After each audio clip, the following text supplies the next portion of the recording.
Already आपको समझा चुकी हूँ। And the name of the chapter is sorting materials into group. तो उसी से रिलेटेड कुछ प्रैक्टिकल्स हैं जो आपकी लैब मैनुअल में दी है, आपको मैं वो करवा रही हूँ। सो आपको क्या करना है, ऐसा सेम एक्सपेरिमेंट आपको अपनी लैब मैनुअल में लिखना है। यहीं से आपने सारा कंटेंट लिखना है, बस ऑब्जर्वेशन में आपकी चेंजेस आएंगी। So see experiment number 1।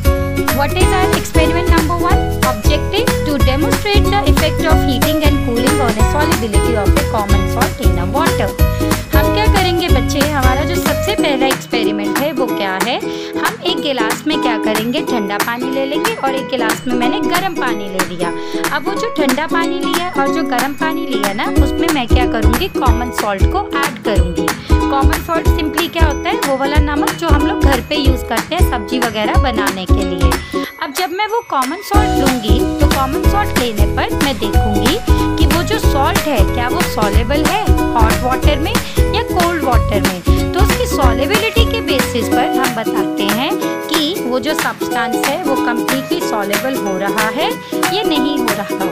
So wait student, I show it with activity. मैं आपको अभी ये कर भी बताती हूँ कि कैसे हमें पता चलता है कि कौन सी चीज़ सॉलेबल है या नहीं है। But before doing that activity ना, सॉलेबिलिटी से पहले आपको कुछ टर्म्स के बारे में पता होना चाहिए कि लाइक सॉल्यूट क्या होता है, सॉल्वेंट क्या होता है और सोल्यूशन क्या होता है। सो सॉल्यूट सिंपल क्या होता है, सॉलिड सब्सटेंस होता है जिसको हम लोग सॉल्वेंट में मिक्स करते हैं। जैसे सॉल्ट हो गया, आपकी शुगर हो गई, तो ये सब क्या है, हमारे सॉल्यूट हैं। और सॉल्वेंट क्या होता है, जैसे मेरा वाटर हो गया, हमारा मिल्क हो गया, ये सब हमारा क्या है, सॉल्वेंट है।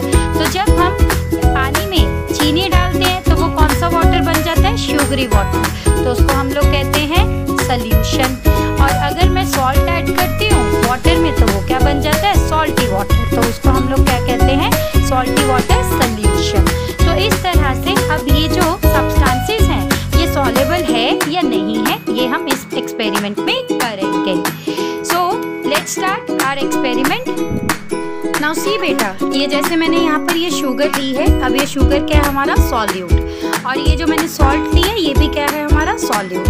अब हमने क्या करना है, ये चेक करना है कि ये जो सॉल्यूट है क्या ये हमारे मिक्स हो रहे हैं किसमें, वाटर में।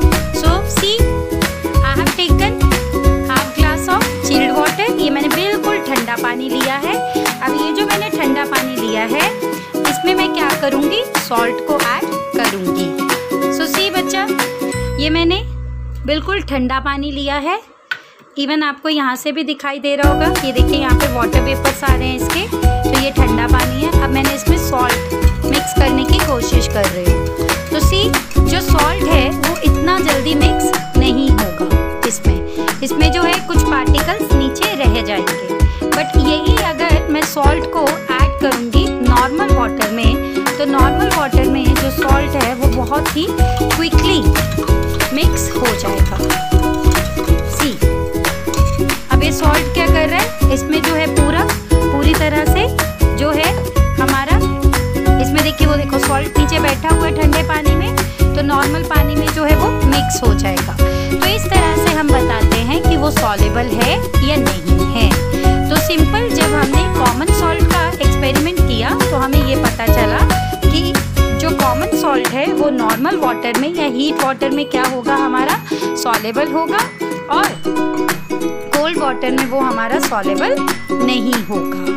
Now our next experiment is to classify the given substances as a good and the poor conductor of heat. अब हम क्या करेंगे, सब्सटेंसेस को क्लासिफाई करेंगे कि कौन से सब्सटेंसेस हैं वो हमारे गुड कंडक्टर ऑफ हीट है और कौन से पुअर कंडक्टर ऑफ हीट है। सो बच्चा, इसको करने के लिए भी हम क्या करेंगे, we have to collect some of the material. So see देखिए, अब मेरे पास जो मटेरियल था मैंने वो सब कलेक्ट किया है। एक मैंने ये वुडन ब्लॉक ले लिया है, ये वुडन का जो है मेरा क्या कहते हैं स्पून है, ये वुडन स्पून लिया है, और एक मैंने ये स्टील का स्पून लिया है।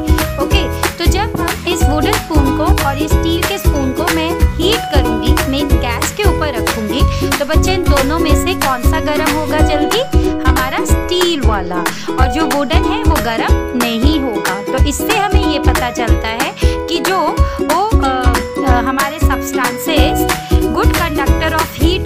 बहुत ही जल्दी गर्म हो जाते हैं और जो हमारे बैड कंडक्टर ऑफ हीट होंगे वो गर्म नहीं होंगे। तो इस तरह से आप और भी बहुत सारी चीज़ों को कलेक्ट करके बता सकते हैं। जैसे आपकी बुक में ही कुछ एग्जाम्पल्स दिए हैं, आप पेन रिफिल को लेकर देखिए। अब आप अगर उसको हॉट करेंगे वो हॉट नहीं होगा, वो क्या हो जाएगा, मेल्ट हो जाएगा हॉट होने की बजाय। तो ये हमारा क्या कोल्ड रहता है, तो that is why it is a poor conductor of heat. और अगर मैं यही आयरन रॉड लेती हूँ तो वो बहुत जल्दी गर्म हो जाता है, तो इसलिए वो गुड कंडक्टर ऑफ हीट है। सेम जैसे मैंने आपको अभी एग्जांपल दी कि मैंने एक ये वुड स्पून लिया है, तो ये भी मेनली क्या है, बहुत जल्दी गर्म हो जाता है। तो अगर ये तो बहुत जल्दी गर्म हो रहा है तो ये क्या है, गुड कंडक्टर। बट सी बच्चा, in case of wood piece I told you that it takes time, उसको टाइम लगता है गर्म होने में, तो हम उसके बेसिस पर ये बोल देंगे ये पुअर कंडक्टर है। ऐसे ग्लास रॉड लेंगे, टूथब्रश लेंगे, प्लास्टिक स्पून लेंगे, इवन ये स्टील का स्पून भी हम लेंगे, तो जो स्टील का स्पून है वो बहुत ही जल्दी गर्म होगा। तो जो चीज़ हमारी बहुत जल्दी गर्म होती है उसको हम लोग बोलते हैं गुड कंडक्टर ऑफ हीट, और जो चीज़ हमारी टाइम लगाती है गर्म होने को उसको हम लोग कहते हैं poor conductor of heat. I hope so कि ये चीज़ आपको समझ आ गई हो, गुड कंडक्टर और पुअर कंडक्टर का कंसेप्ट क्या होता है। Then after that our third experiment is, इसके बाद जो हमारा थर्ड एक्सपेरिमेंट है वो क्या है, हम कुछ ऑब्जेक्ट्स लेंगे और उनको हम लोग क्लासीफाई करेंगे कि कौन से ऑब्जेक्ट्स जो है ट्रांसपेरेंट के अंदर आते हैं, कौन से ट्रांसलूसेंट के अंदर आते हैं, कौन से ओपैक आते हैं। तो सिंपली बच्चा मैं आपको एक ही एग्जांपल देती हूँ। जैसे सपोज कीजिए मैं आपको ये स्पून दिखा रही हूँ। अब ये जो हमारे मोबाइल का कैमरा है ये क्या है, मिरर का बना है, तो जिसकी वजह से आपको ये जो भी इस पे लेंस है या मिरर है उसकी वजह से आपको ये स्पून दिखाई दे रहा है। तो जब हमें कोई ऑब्जेक्ट एग्जैक्ट दिखाई देते हैं मीडियम से तो उसको हम लोग क्या कहते हैं, ट्रांसपेरेंट मीडियम। तो वो हमारा क्या होता है, ट्रांसपेरेंट मीडियम होता है। इन केस अब सी बच्चा, अगर मैं क्या करती हूँ, ये स्केल यूज करती हूँ, ओके, और इस स्केल से भी मैं इस स्पून को देखना चाहूँ तो मुझे पार्शियली जो है वो स्पून का पार्ट दिखाई दे रहा है ना बच्चे, हमें स्पून का पार्ट। तो जब ये स्पून का पार्ट पार्शियली हमें दिखाई दे रहा है तो उसको हम लोग कहते हैं ट्रांसलूसेंट एंड मीडियम, ठीक है। तो उसको हम लोग क्या कहते हैं, ट्रांसलूसेंट मीडियम कहते हैं, और इवन वो हमारे होते हैं ट्रांसलूसेंट ऑब्जेक्ट्स। तो देखिए अगर मैं ये स्केल हटा देती हूँ तो मुझे चम्मच जो है वो बहुत ही अच्छे से दिखाई दे रहा है, बट अगर मैं ये स्केल की हेल्प से देखना चाहूँ तो मुझे ये पार्शियली दिखाई दे रहा है, मतलब इसका कुछ ही हिस्सा दिखाई दे रहा है। तो ये हमारे कौन से होते हैं, ट्रांसलूसेंट ऑब्जेक्ट्स होते हैं। एंड आफ्टर दैट बच्चा हमारा एक ऑब्जेक्ट होता है ओपैक। तो ओपैक सिंपल क्या होता है, लाइक जैसे सपोज मैं क्या करती हूँ, ये मेरे हाथ में क्या था, स्पून था, ठीक है, और मैंने इसके आगे ये ट्रे लगा दी। तो जब मैंने ये ट्रे लगाई तो क्या मुझे वो स्पून दिखाई दे रहा है, नहीं, तो मुझे ये स्पून नहीं दिखाई दे रहा। तो ऐसे ऑब्जेक्ट जिसमें हमें वो नहीं दिखाई देते पूरी तरह से तो उनको हम लोग क्या कहते हैं, ओपैक मटेरियल कहते हैं। तो अब आपको क्लियर होगा कि ट्रांसपेरेंट मीडियम, ट्रांसलूसेंट मीडियम और ओपैक मीडियम क्या होता है, और हम किन ऑब्जेक्ट्स को ट्रांसपेरेंट कहेंगे, ट्रांसलूसेंट कहेंगे और ओपैक कहेंगे। देन आफ्टर दैट बच्चा हमारा जो नेक्स्ट एक्सपेरिमेंट है, नेक्स्ट एक्सपेरिमेंट क्या है, to identify whether the given substances are soluble और इनसॉल्युबल इन वाटर। अब जो हमने स्टार्टिंग में पढ़ा था सॉल्युबिलिटी से रिलेटेड, ये वाला एक्सपेरिमेंट भी हमारा सेम है, बट हम क्या करेंगे, इस एक्सपेरिमेंट को करने के लिए हम लोग बहुत सारी चीज़ों को कलेक्ट करेंगे। अब मेरे पास तो बच्चा as such presently I am having only sugar and salt, और इवन मैं ऑयल भी ले सकती हूँ। तो मैं आपको ये वाला कंसेप्ट इन 3 चीज़ों के साथ बता रही हूँ।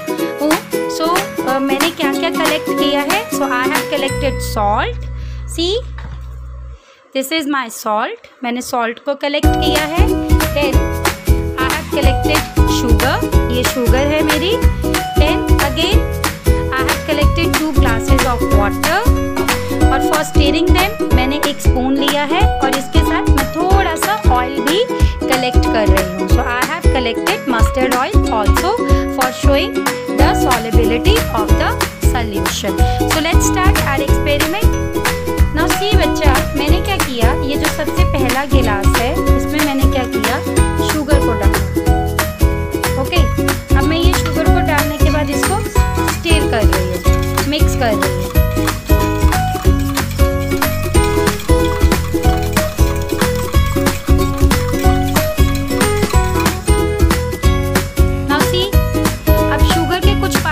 नीचे ही बैठे हुए हैं, वो मिक्स नहीं हुए।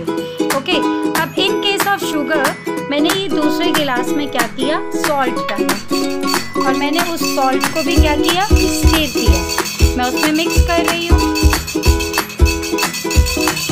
ओके, नाउ सी, अब हम सेकेंड गिलास भी देखते हैं इसमें क्या हुआ, क्या सॉल्ट मिक्स हुआ। यस, सॉल्ट जो है वो पूरी तरह से मिक्स हो रहा है। ओके, सम मस्टर्ड ऑयल, ये हमारा मस्टर्ड ऑयल है जो हम लोग घर पे खाना बनाने के लिए भी यूज करते हैं। तो मैंने उसको इस गिलास में डाला, ये वाले थर्ड गिलास में मैंने क्या किया, मस्टर्ड ऑयल को डाला। नाउ सी,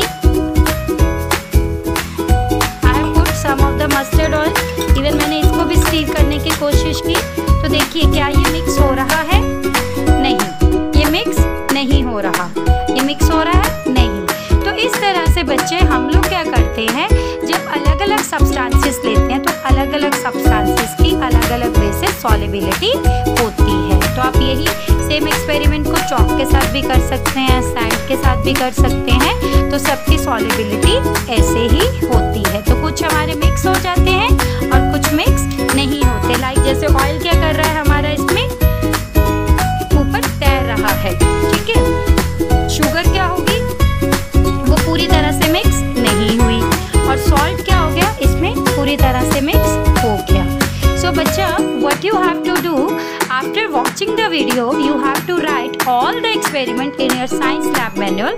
अब उसका कंटेंट कैसे लिखना है, जो आपको आगे ही सब दिया है कि एक्सपेरिमेंट क्या है, मटेरियल रिक्वायरमेंट क्या है, ऑब्जर्वेशन क्या है, आपको एज सच वैसे ही लिखना है।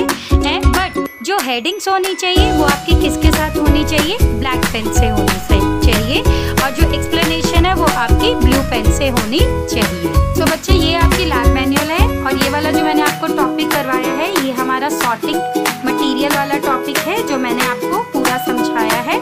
तो मैं आपको एक एक्सपेरिमेंट बता रही हूँ कैसे लिखना है। देखिए, जैसे यहाँ पर हेडिंग लिखी है एक्सपेरिमेंट की, उसके बाद उसका ऑब्जेक्टिव लिखा है। एज सच आपको भी वैसे ही ऑब्जेक्टिव की हेडिंग लिखनी है, फिर रिक्वायर्ड मटेरियल लिखना है और ये सारी टर्म्स लिखनी है। प्लेन पेज पर आपको ये डायग्राम बनाना है, फिर उसकी थ्योरी लिखनी है, ऐसे ही सेम लिख देना है। फिर उसके बाद आपको प्रोसीजर लिखना है and after writing the procedure आपको क्या लिखना है, ऑब्जर्वेशंस लिखनी है, जो मैंने अभी आपको कुछ चीज़ों से कर भी बताई है।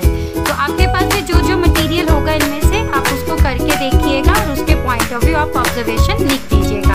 अदरवाइज ऑब्जर्वेशन जो है मैं आपको लिख कर भी दे दूंगी आंसर की में, तो आप ऐसे वही ऑब्जर्वेशन टेबल में लिख लीजिएगा। और एट लास्ट आपको क्या करना है, कंक्लूजन लिखना है।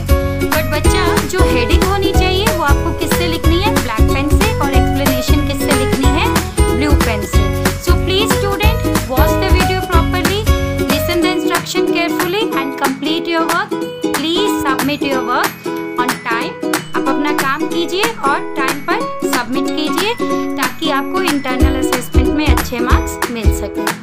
In case if you are having any query, then send it on a WhatsApp group. Thank you. Have a nice day.